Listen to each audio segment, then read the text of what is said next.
Bom dia a todos. Hoje, terça-feira, dia 22 de junho de 2021, 12ª semana do Tempo Comum.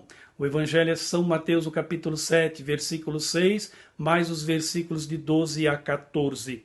Naquele tempo disse Jesus a seus discípulos: Não deis aos cães as coisas santas, nem atireis vossas pérolas aos porcos, para que eles não as pisem com os pés, e voltando-se contra vós vos despedacem. Tudo quanto quereis que os outros os façam, fazei também a eles. Nisso consiste a lei e os profetas. Entrai pela porta estreita, porque larga é a porta, espaçoso é o caminho que leva à perdição, e muitos são os que entram por ele. Como a estreita porta e apertado o caminho que leva à vida, e são poucos os que o encontram. Olha só. No versículo 6 do texto de hoje, Jesus chama a atenção dos seus discípulos para aquilo que nós chamamos hoje de cuidado pastoral. Quando se trabalha com as coisas sagradas, com as coisas santas, é preciso cuidado redobrado para não deixar que estas coisas sagradas caiam em mãos erradas.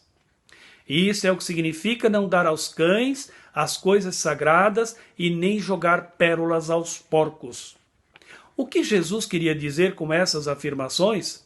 Ora, era uma forma de prevenir os seus discípulos para não serem ingênuos em partilhar a mensagem do reino com gente despreparada para recebê-la. E o mais grave ainda, com gente avessa ao reino e aos seus mensageiros. Seria um trabalho perdido, inútil e correndo até o risco de sofrerem agressões. Os porcos podem se voltar contra vocês e vos despedaçarem. O que Jesus propõe é que as pessoas se disponham, mesmo que o mínimo possível, para acolher o que está sendo oferecido. Do contrário, será pura perda de tempo, mesmo porque não se pode forçar a barra de ninguém em aceitar o que está sendo proposto, nem que seja com a melhor das intenções. As pessoas são livres em aceitar ou não. A palavra de Deus é essa pérola preciosa e que não pode ser desperdiçada com quem não quer ouvir. Jesus temia até mesmo pela vida do apóstolo ou dos seus discípulos.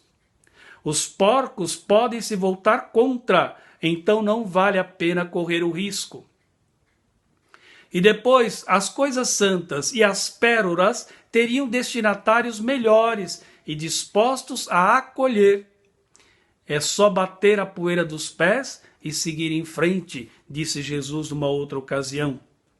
Os versículos 12 a 14 trata da questão da escolha. E aqui Jesus usa a metáfora da porta estreita e da porta larga, bem como o caminho estreito e o caminho largo e espaçoso.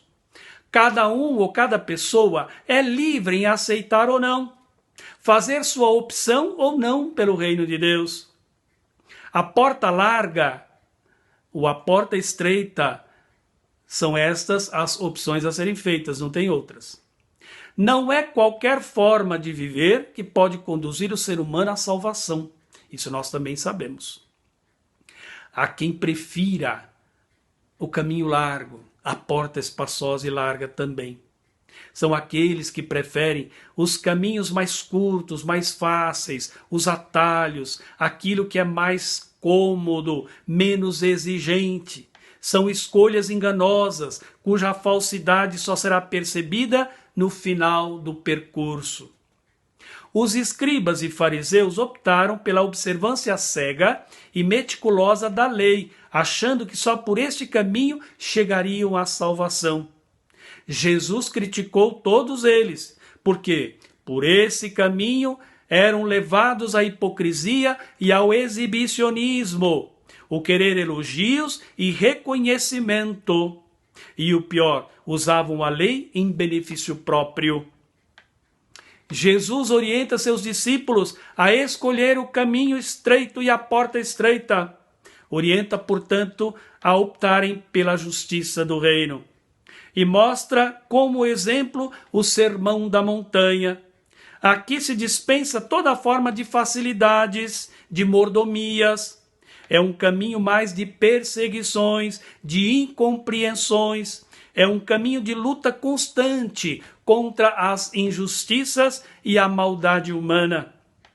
Abre-se, portanto, aqui a porta do amor e da misericórdia. Essa é a porta estreita que leva realmente o discípulo à salvação, porque também foi apertado o caminho e difícil de ser percorrido, mas que corresponde à proposta do reino apresentada por Jesus. Quem fizer opção por este caminho deverá aguentar as consequências, mas somente assim se alcançará a salvação tão esperada. Olha só que maravilha! Porta estreita. Um caminho também que foi estreito, porque medido pelas dificuldades, pelo sofrimento, mas acima de tudo pela coerência e pela verdade. Pense nisso, meu irmão, pense nisso, minha irmã. A bênção do Deus Todo-Poderoso, Pai, Filho e Espírito Santo, que desça sobre todos vós e permaneça sempre. Amém. Tenham todos bom dia e fiquem todos com Deus.